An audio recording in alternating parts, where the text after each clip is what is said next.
Assalamualaikum warahmatullahi wabarakatuh.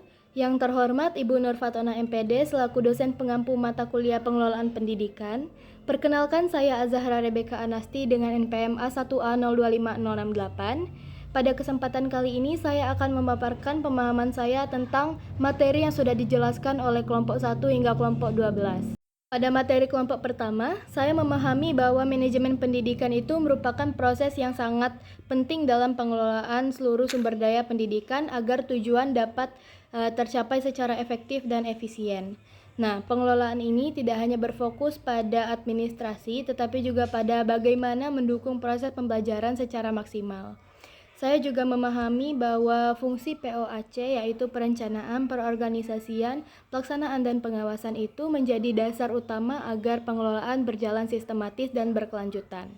Nah, selain itu saya juga melihat bahwa manajemen pendidikan terus berkembang dari yang sederhana menjadi lebih modern. Nah, dengan penekanan pada mutu, akuntabilitas, dan pemanfaatan teknologi.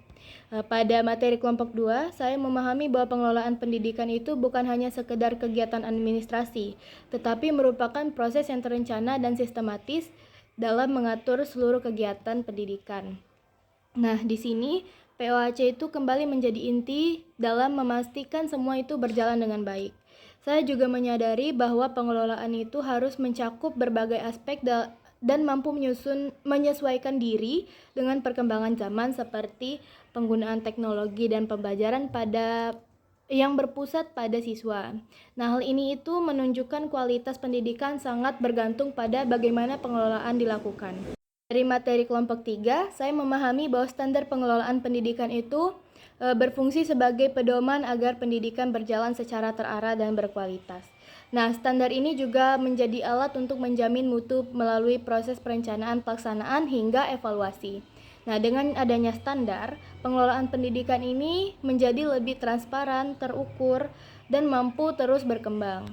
Nah, dari materi kelompok 4, saya memahami bahwa kurikulum dan pembelajaran merupakan dua hal yang tidak dapat dipisahkan. Nah, kurikulum itu menjadi pedoman, sedangkan pembelajaran adalah bentuk pelaksanaannya di kelas. Keduanya ini tidak hanya bertujuan untuk meningkatkan pengetahuan, tetapi juga untuk membentuk keterampilan dan karakter siswa. Nah, di sini saya menyadari bahwa peran guru itu sangat penting dalam menghubungkan keduanya agar tujuan pendidikan itu dapat tercapai secara optimal. Pada materi kelompok 5, saya memahami bahwa pengelolaan pendidik dan tenaga kependidikan itu sangat berpengaruh pada kualitas pendidikan. Proses pengelolaannya pun mencakup berbagai tahap mulai dari perencanaan hingga evaluasi kinerja. Nah, pendidik dan tenaga kependidikan ini memiliki peran yang saling melengkapi, sehingga jika dikelola dengan baik akan menciptakan lingkungan kerja yang profesional dan mendukung keberhasilan pendidikan.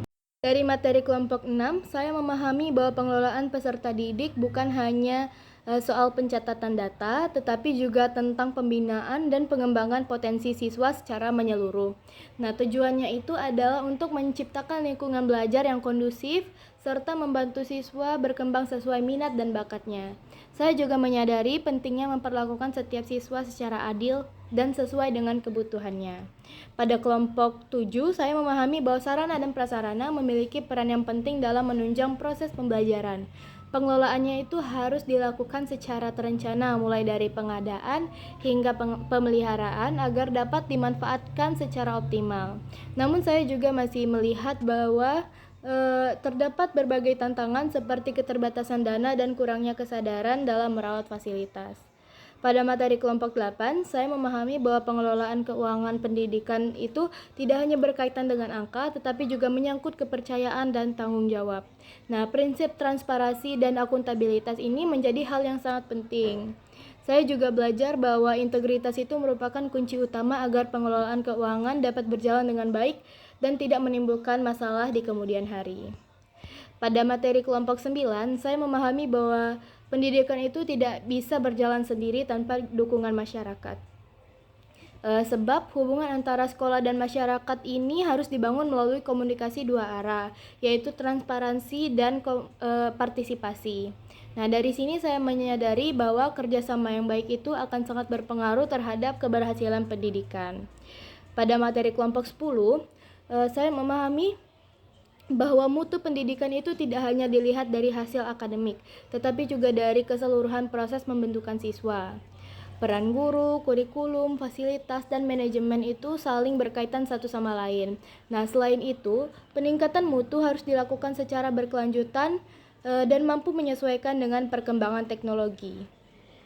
Materi dari kelompok 11 itu saya memahami bahwa supervisi itu bukan bertujuan untuk mencari kesalahan, tetapi sebagai proses pembinaan untuk meningkatkan kualitas pendidikan.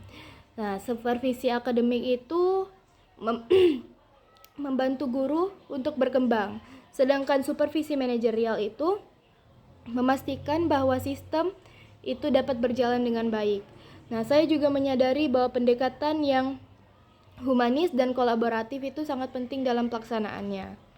Pada materi kelompok terakhir atau materi kelompok 12 itu saya memahami bahwa kepemimpinan pendidikan itu memiliki peran yang sangat penting dalam menentukan arah dan keberhasilan pendidikan.